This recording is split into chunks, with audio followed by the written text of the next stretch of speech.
ኢትዮጵያ የኤርትራ ሰራዊት ከተቆጣጠራቸው የኢትዮጵያ ሉዓላዊ ግዛቶች እንዲወጣ አስጠነቀቀችም። የኢፌዴሪ ውጭ ጉዳይ ሚኒስትር ጌዲዮን ጢሞቴዎስ ለኤርትራ ውጭ ጉዳይ ሚኒስትር ኦስማን ሳላ በላኩት ደብዳቤ በአስቸኳይ ለቃ እንድትወጣ አሳስበዋል። ኤርትራ የኢትዮጵያ ሉዓላዊ ድንበር በመጣስ በሰሜን ምስራቅ አቅጣጫ የሚገኙ አካባቢዎችን ተቆጣጥራ እንደምትገኝም ገልጸዋል። የኢትዮጵያ መንግስት በተደጋጋሚ የኤርትራ ጦር ግዛቱን ለቆ እንዲወጣ መጠየቁን አስታውሶ ይህ ጥያቄ ተቀባይነት የሚያገኝ ከሆነ የባህር በር አገልግሎት ጉዳዮችና በአሰብ ወደብ በኩል የባህር መዳረሻን ጉዳይ ጨምሮ ሁሉንም የጋራ ጥቅም ጉዳዮችን ለመፍታት በቅን ልቦና በድርድር ለመሳተፍ ፈቃደኛ መሆኑን አመላክቷል። የኤርትራ ሰራዊት ለረጅም ጊዜ የኢትዮጵያን ሉዓላዊ ግዛት በመብጣት በሰሜን ምስራቅ አቅጣጫ ተቆጣጥሮ እንደሚገኝም ጠቅሷል። በአዋሳኝ አካባቢዎች የኤርትራ መንግስት በስም ላልተጠቀሱ የተለያዩ ታጣቂ ቡድኖች ቀጥታ ቁሳቁስ ድጋፍና እርዳታ እንደሚያቀርብ በመጥቀስም ወንጅሏል።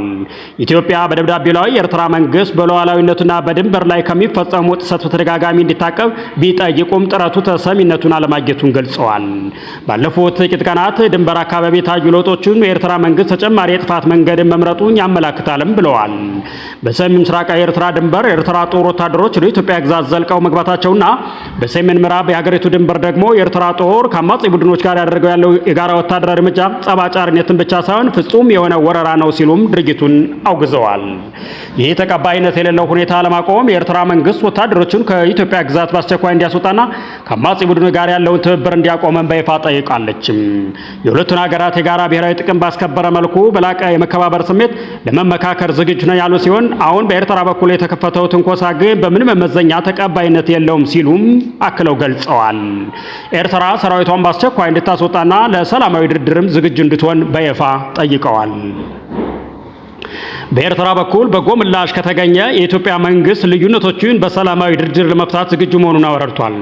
የኢትዮጵያ ሉዓላዊነትና ግዛት አንድነት እንዲከበር ላቀረበው ህጋዊ ጥያቄ አዎንታዊ ምላሽ ከተገኘ የኢትዮጵያ መንግስት የባህር ላይ ጉዳዮችና በአሰብ ወደብ በኩል ወደ ባህር በር ጉዳይን ጨምሮ አጠቃላይ የጋራ ጉዳዮች ላይ ሁሉን አቀፍ እልባት እንዲያገኝ በቅን ልቦናና ድርድር ለማድረግ ፈቃደኛ እንደሆነም አሳውቋል።